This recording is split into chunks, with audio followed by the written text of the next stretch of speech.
My name is Lynn Sansevero, and I'm the IT manager for the libraries. Do any kids know what IT stands for? Raise your hand if you know what IT stands for.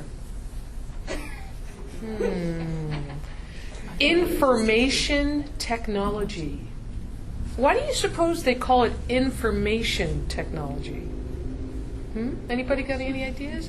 Because what do you do on the internet, right? You play games and stuff, but you also maybe do stuff for school and look things up and learn about new things. And the internet is a place where all of the world's information is stored. Can everybody see that? So today we're going to talk about how to stay safe in your digital life.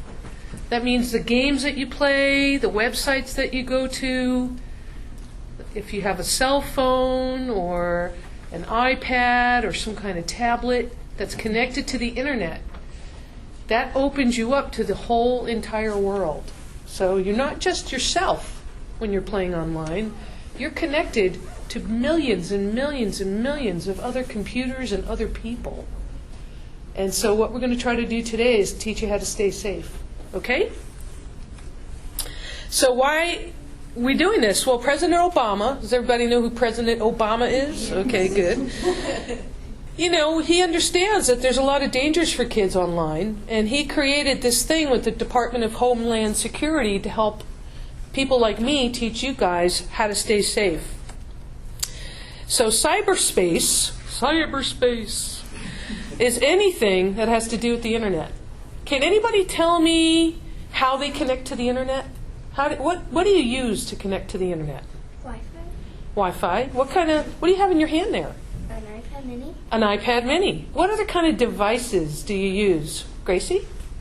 An iPhone. An iPhone. Yes, sir? Computer. A computer. Aiden? Just any kind. Apple TV. Apple TV, yeah. Most electronics. Electronics. Can your Xbox connect to the internet? Yeah. Can your Wii Yeah. connect to the internet? Yeah. Can your PlayStation 1 connect to the internet? Yeah. Yeah. How about your Kindle or a reader, an e-reader? Yeah. So pretty much all the devices that we like to play with can connect to the internet. So that means that we are connecting to cyberspace. And we play video games, and we download music, and we watch TV shows, but only after homework's done, right? Right? Yeah. And then what do grown-ups do? We do our banking, we go shopping, we send emails, important stuff, right? Texting. Why do we need to protect cyberspace? Why do you think we need to be safe online? Well, crimes that happen in real life, such as somebody breaking in and stealing your stuff, or someone trying to abuse you in some way, that also happens on the internet. And just like you look both ways before you cross the street, and you make sure you stay in the sunny side of the street and not the dark, scary side of the street, you got to make sure that you stay safe online. So the Department of Homeland Security is trying to help all Americans protect cyberspace. Did anybody hear recently about that movie that got hacked? Did you guys overhear any adults talking about that? Well, there was this movie some guys made about a country called North Korea. And North Korea didn't like it that they made this movie about it. And they hacked into Sony Pictures, a whole movie theater company. And they tried to steal all their information because they didn't like it. So it's real important that we protect cyberspace. So not knowing what you're doing online and not being able to stop, think, and connect can put you at risk for maybe somebody coming and stealing some of your information or saying bad things about you that aren't true. So we all have to learn how to be safe in cyberspace. So who spends 6 hours a day online? Oh, I like this young man. He's very courageous. Vacation. Just during vacation. And do you know, though, that most kids spend at least 6 hours a day online, but their parents only think they spend 4 hours a day online? He's smiling. Only on the weekends? If it's 12 hours at a stretch. Yeah. He makes up for all those days he can't connect. Don't miss a minute. Because you spend so much time online, it's important that we talk about some things in today's class. We're going to talk about cyber predators. Those are people who try to take advantage of kids. We're going to talk about cyberbullying. And those are when other kids bully other kids, but not face-to-face, they do it online. And we're going to talk about identity theft, which is when somebody steals your identity. And you might think, how can they steal my identity? I'm me.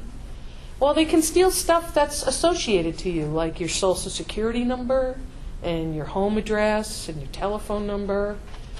So it's really important that we learn how to protect ourselves. Cyber predators are people who search online for other people in order to use, control, or harm them in some way.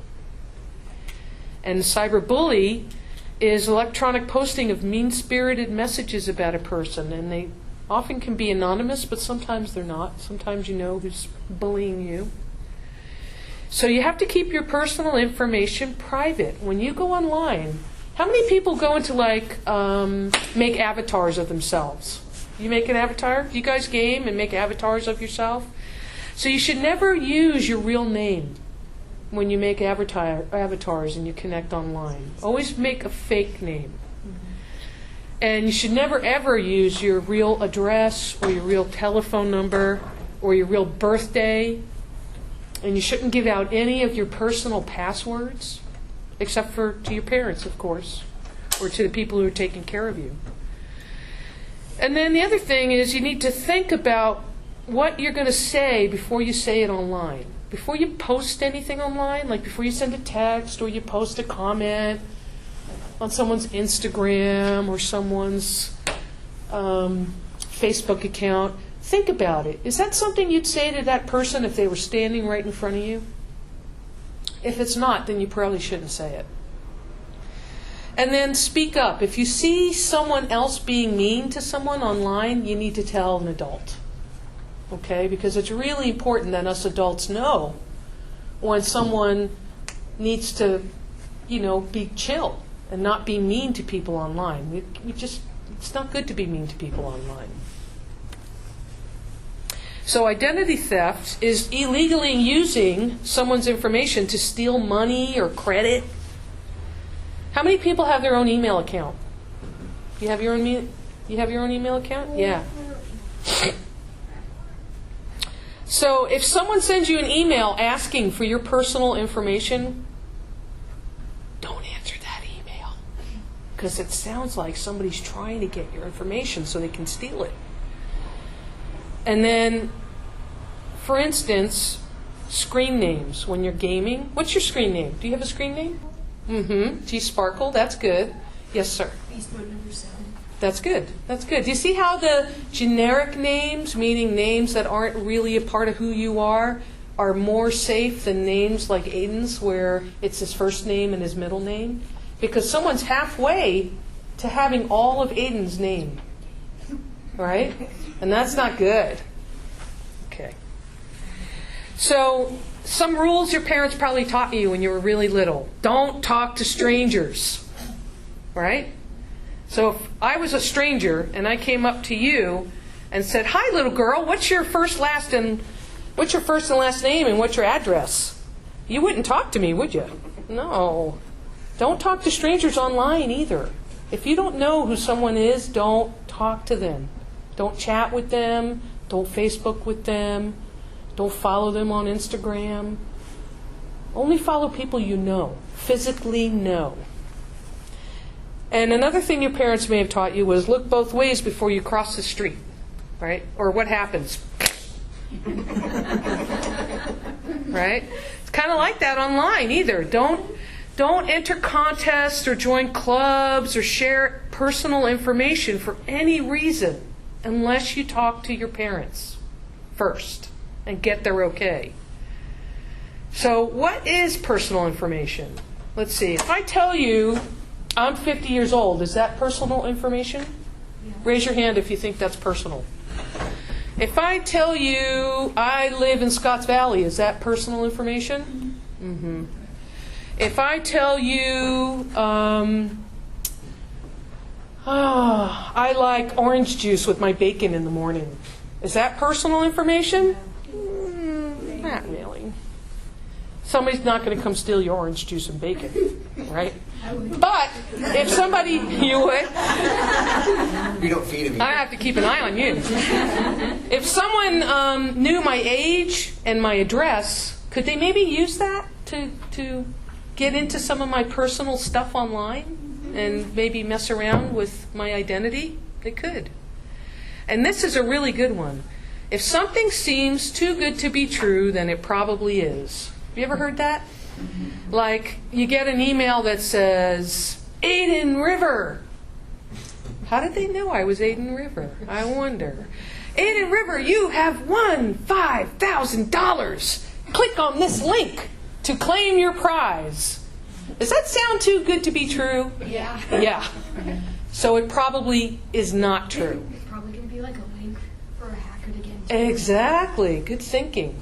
So we have to be careful. So the Department of Homeland Security. Do you know what the Department of Homeland Security does? Huh? I don't even know if I do, and I'm an adult. But I think kind of what they do is they keep our country safe, right? And part of that is they keep us safe in cybersecurity. And who maybe wants to be a computer engineer when they grow up? Excellent. Excellent. Great. Awesome. So you know that means you've got to study hard and learn your science and your math. And that's how you get to be a computer engineer. And then you can help keep our country safe. So do you know that everything you do online, everything is permanent? Stays online forever, even if you think you delete it? Did you know that? So even like you go into Facebook and you post and then you go, I maybe shouldn't have done that, and you delete it, I bet you I could still find it. Because what happens is that second or minute or 5 minutes or a day that you had that post up there, someone's already got a screen capture of it, or somebody's already got a record of it on their PC or server, and it will never go away. So this is what I suggest. There's an old saying. It goes, say it, forget it, write it, regret it. Right? So if I say to Aiden, I like to eat pickles and peanut butter. I'm so embarrassed, don't tell anyone. And then Aiden, he might tell a few people, but really it's Aiden's word against my word that I ever said that, right? If I go on my Facebook page and I post, I love pickles and peanut butter, and then a day later I delete it, someone's already seen it. Somebody's already screen captured it. Somebody's already got it. Somebody can already search that and find it. So everything you do online stays forever. So you have to be really careful about your reputation and what you say online. Anybody have any questions so far about what I'm talking about? Okay, we're going to run through some scenarios. Let's say I have an Instagram account, okay? And I have maybe 50 followers. They're all my friends, people I know, my aunts and my uncles. And on my Instagram account, I want to post a picture of my friend with a big rip in her pants and her chonies are showing. Does everybody know what chonies are? Yes. Yeah. And it's kind of embarrassing for my friend, right? But I think it's really funny. I want to post that. Do you think I should post that? No. Yeah? Why not? Because if she was one of your followers, she'd be really, really upset. Yeah. What about if I wanted to post a picture of me, a drawing I made of my teacher, like with scary fangs and ugh, face. Do you think I should post that? No, your teacher would give you detention. Oh. Well, besides that, why shouldn't I post that? What if your mom or dad saw that? You think you'd be in trouble? Uh-huh. So what do you think you should do if you're in your online time be it in front of a computer or gaming or a cell phone or a tablet like the iPad, and you come across something that makes you go, and you get that little feeling right in here that makes you feel like maybe something's not right, what do you think you should do? Tell your parents. Tell your parents. Does anybody usually talk to their parents about what they do online? Do your parents ever ask you what you do online? Definitely. Yeah? What do your parents ask you? Like, if I've downloaded any games. Uh-huh. And, like, I have to ask them if I download a game that costs money and stuff. Right. Right. Do you feel weird when your parents ask you what you're doing online? Or do you feel like they're trying to protect Not really, you? because I haven't done anything I'm not supposed to. I mean, Good. I just play games and stuff. Cool. Yeah. So if you have nothing to hide, your parents asking you, hey, what's going on online, is a good thing, right? Because they're trying to protect you. They're trying to watch out for you and ensure your safety. So don't get weirded out by your parents asking you what you're doing online. Let's do a little scenario. So Amy loves listening to country music, and she downloads her favorite songs onto her new MP3 player. Let's say it's an iPod Touch. How about that? Her parents gave her firm guidelines for downloading music. She must ask them to approve the website before she gets the music to be sure that it's a legitimate website and that, it's safe. But lately, she's been downloading a lot of great music, and so her parents finally said, you know what? That's enough, Amy. We're going to cut you off. No more downloads. Well, a friend at school told Amy about this cool website where you can get Taylor Swift's new album for free. You don't have to pay for it. And Amy says, well, that doesn't sound right, that you could just download an brand new album for free. But she questions it, but she trusts her friend, and so she decides to download it as soon as she gets home from school. She gets to the website, and all of a sudden they start asking her personal questions, like her name, how old she is, where she lives. And then a link pops up that says, hey, for $1.99 we'll give you 10 free songs to this website. But you have to have a credit card. Mm-hmm. So what should Amy do? Who wants to guess what should Amy do? You want to take a shot? No? Yeah, Gracie. Ask your parents. Ask your parents. Uh-huh. What would you tell me?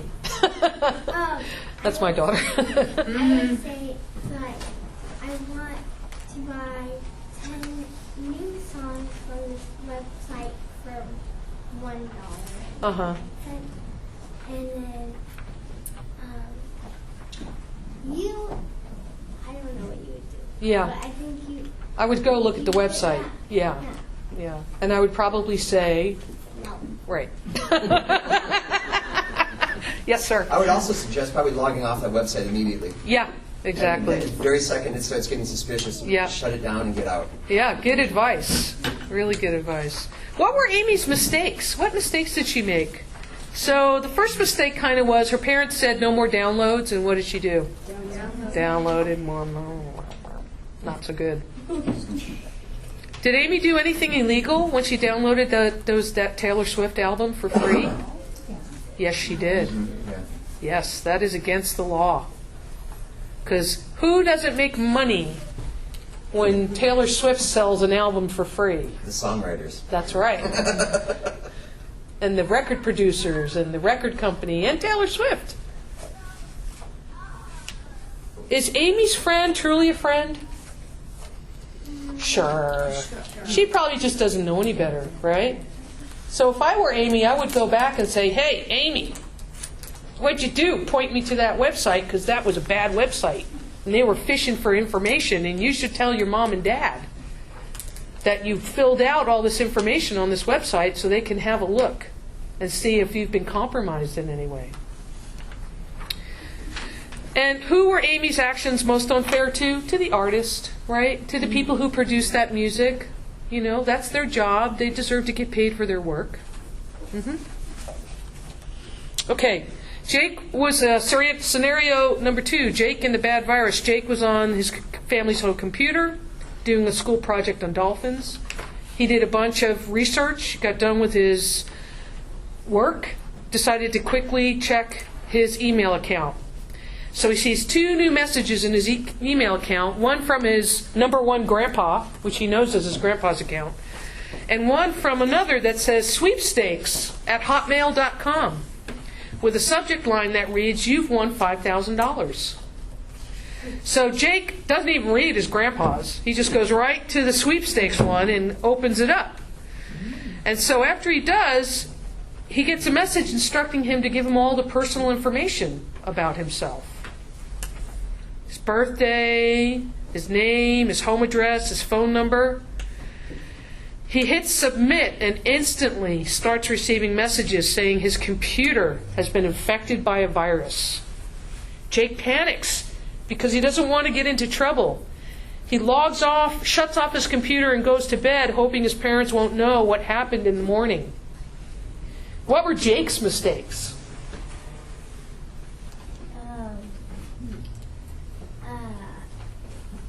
Like clicking on the sweepstakes Yeah. without asking his parents. Yes, and Not telling his parents. right.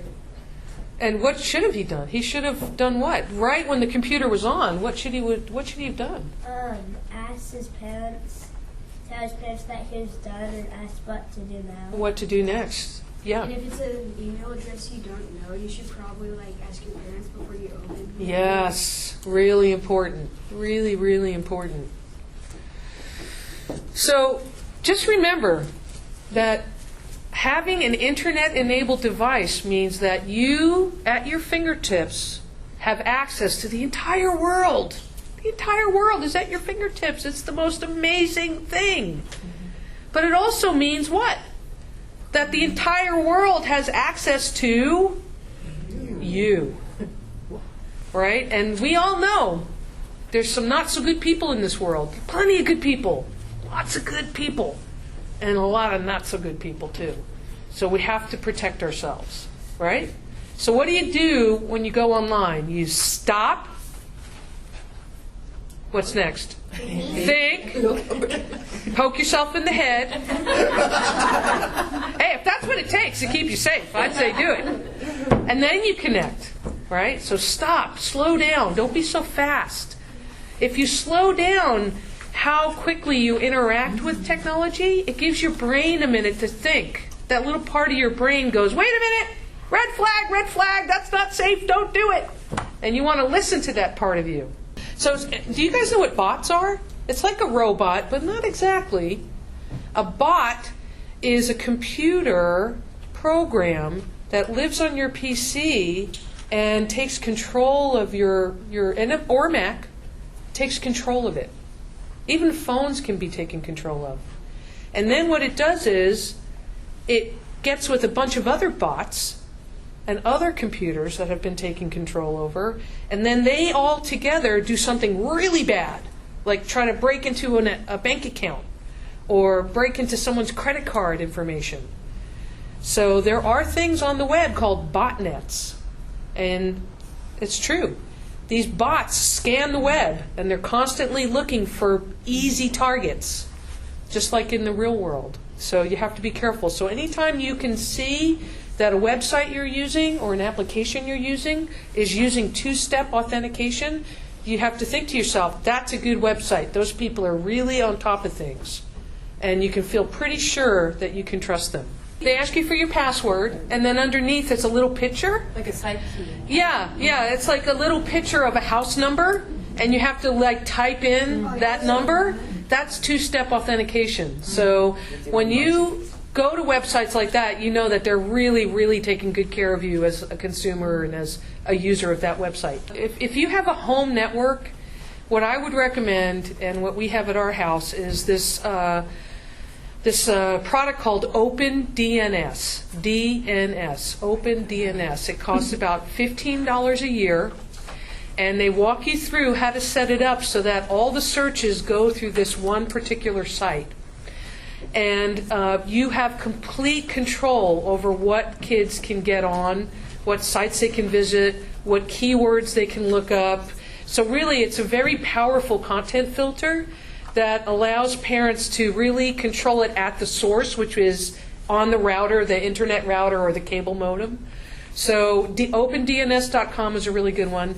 There's lots of programs like NannyNet and a whole bunch of other ones. I don't like those so much because there's a lot of cost up front when you first buy them. They're like $75. And then you have to buy a subscription every year after that. And they're just not as thorough. So they kind of look at what the child did after the fact. So they send reports after the fact. So after they've gone to YouTube and they've done searches on YouTube, you'll see it on the report, whereas OpenDNS just blocks it immediately if you decide that's what you want to block. Parental controls on phones. We have AT&T smart limits on our daughter's phone, and I get notified when she texts. I control when the phone works. She can't text during school hours. She can't go online during school hours. I limit the number of texts she can do in a month. I know every time someone calls her. I know every time she sends a text. And so this, was done with her knowledge. She's right there, so yeah. What's that service called again? That's AT&T has parental controls. Yeah, so when you sign up for a phone for your kid, it's $5.99 a month, and there's a little app that lives on your phone that you can check, and then it'll send you daily reports of how many phone calls they make, how long they stayed online for, et cetera, and you can set hours. So we don't allow anything on the iPhone after 8 o'clock at night, and we don't allow anything during school hours, but she can still call home, and she can still call emergency if she needs to. That's brilliant. Yeah, it is really brilliant. And I'm sure Sprint and Verizon and the other major players offer a similar thing. So I would recommend that, kind of stopping it at the source versus the after-the-fact parental controls that just give you reports on what's already been done. It's called AT&T. Oh, AT&T, just called parental controls. Yeah, when you sign up for a new line, you just add it as part of the services, and it's $5.99 a month, and it's great. I have lots of handouts over there on how to talk to your kids about how they're using technology, different types of things to look out for, and different parental controls you can put in place to make sure that your kids are safe and don't accidentally come upon something they shouldn't come upon. Anyway, make sure you get all the handouts, and I appreciate you coming. Thank you. Thank you. Well Thank done.